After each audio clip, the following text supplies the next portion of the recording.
Hey friends, this is the second part of the 4.4 video notes. So this is where we're learning about periodic functions. And right here, this is my set. So this is model number 3. I'm going to do apply 4 different transformations to the same periodic function. We're going to look at what those graphs look like.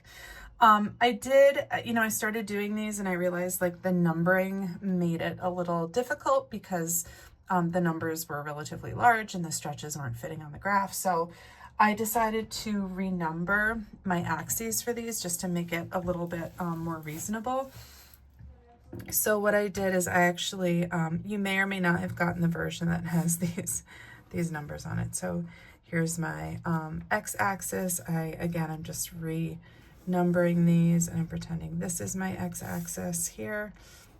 So where it had said 40, I'm making that my new 0. So here, the presence of this 2 attached to the x, that's where we're multiplying the input by 2 before we run it through the function. So that's going to result in a horizontal shrink. So what we're going to do there is we're going to take the points on our graph and we're going to shrink them so that whatever distance we are from the y-axis, we're now twice as close, or it's half the distance to the y-axis. So for example, if I'm still treating this as my y-axis here, then this distance of, let's say, 4 has now been shrunk to a distance of 2. This position here where it's at 12 is now at 6, okay? This point, which was at 8, is now at 4. This point that was at 4 is now at 2. And I can sort of like think about the way these points are going to behave so that, again, if I have, again, this guy was here at 4, this guy was here, the zeros are going to stay. This vertical piece has now been horizontally shrunk again. And then we're going to swoop down, go up, swoop down, go up, swoop down, go up. And this is what the new function is going to look like. And we can see more than the fundamental period with this behavior. And it's not that some of these are staying, it's that this value here, 8, was sort of this 16 that got shrunk to be that 8.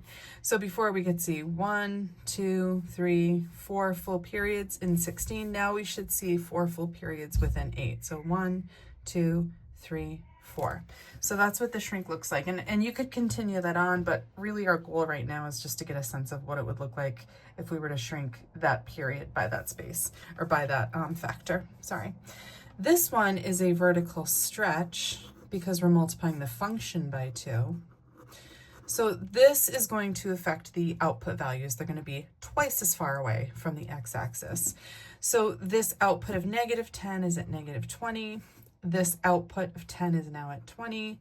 This output or y value of 10 is also at 20. The zeros will stay. And then I can sort of go through and I can stretch these individual points and then, really predict what's this going to look like. So I'm going to go from here to here and up, here to here and up. And again, these x-intercepts are really still going to be anchored here, here, and up. I'm kind of running out of space by this my tripod thing here, but that's what it's going to look like when we do that vertical stretch. Over here, we have a vertical shrink. So we're going to do what we did in the last example on part B here, except instead of making these points twice as far from the x-axis, they're going to be half as far from the x-axis. So I'm going to shrink them by making them twice as close. That's sort of a way to think about it. And again, my x-intercepts will be unaffected. So when I go from here to here, you'll see that my x-intercepts are maintained, but this guy looks sort of like it's been flattened, okay? So again, you can see the stretch behavior, the shrink behavior. Here, the horizontal shrink, remember that horizontal shrinks and stretches do not affect the amplitude, but they will affect the period. This one here is a horizontal shift, And if you recall from all of our work with absolute value functions, quadratic functions, thinking about where the vertex lies, this is going to indicate a shift 3 units to the right. Okay, so we're going to take each of these individual points and we're going to shift them 1, 2, 3 units to the right. 1, 2, 3 units to the right. Okay, and then same here, 1, 2, 3 units to the right. And if we want to sort of think about, make sure I'm doing this here. Oh, I went to the left there. That was my bad. 3 units to the right. So here's my vertical piece, my swoop piece, my vertical piece, my swoop piece. Because this has a period of 4, shifting 3 to the right is going to look like shifting 1 to the left. And that's, you know, not always the case, but it is the case here because of that period shift. So this one doesn't compress it, it sort of staggers it because it's a shift, not a stretch. So now you should do yours. You have this really cute sort of M shape. This one here, you are gonna have to go off the graph a little bit, and that's okay. Just do your best to estimate. So like here we have a, our minimum value is at -2. So when we do a vertical stretch by a factor of 2, it will be down here at -4.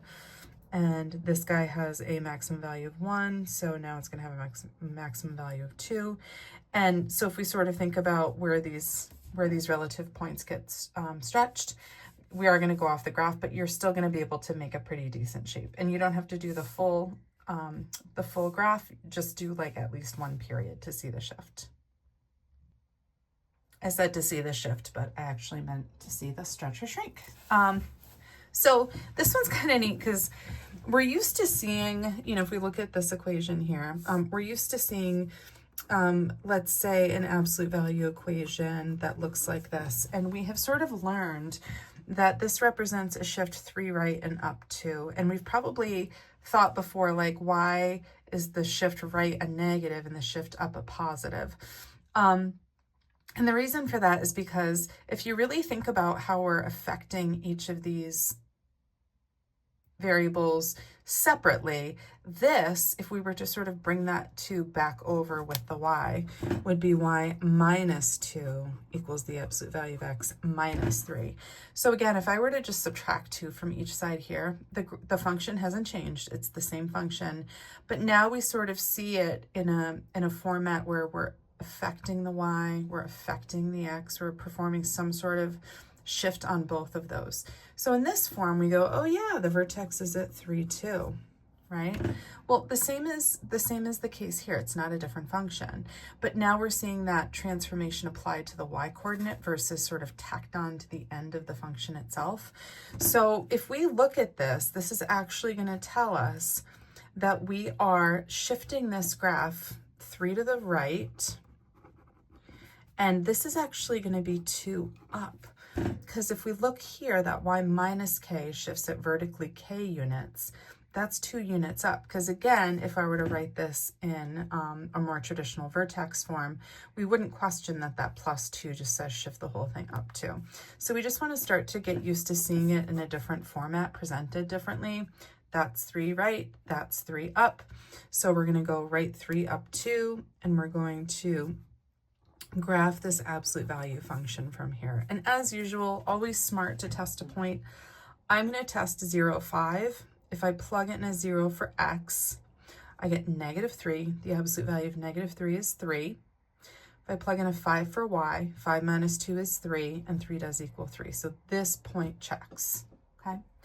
Here we have a shift left 5, but we don't have a shift up or down. So we're just going to bring our vertex over to where x is -5, and then we're going to sketch our absolute value function from there. When we do that, we get 0, 5 as a point. And again, if I plug in a 0 here, absolute value 5 is 5, and that was the corresponding y coordinate. So that point checks as well. And now you're going to do yours. I, unfortunately, was very excited when I made these, and I just copied these functions from above as if they were absolute value. And instead of being absolute value, we really should be thinking about quadratic. So please modify these on your sheet so that we have those presented as quadratic functions so that they match the graph of the parent function. And then go ahead, perform those transformations, and then we'll move on from there. At the end of these notes, you'll see there's this page where it sort of gives you a summary of all the different transformations we've learned about. And so this is good reference. You don't have to necessarily like memorize this, although I would expect that you know a lot of these behaviors already from Algebra 1 and Algebra 2. This one was new this year, but we've spent a little bit of time talking about when we take the absolute value of our functions so that any negative values of our function have been reflected so that they're now above the x-axis. But the rest of these should be relatively familiar. Here we have our stretches and shrinks that are vertical. Here we have our stretches and shrinks that are horizontal.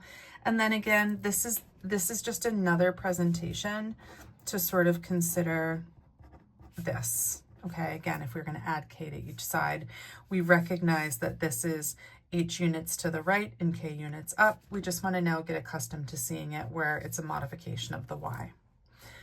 So again, do all the U-try problems, make sure you're checking them, and if you have any questions, bring them to class tomorrow.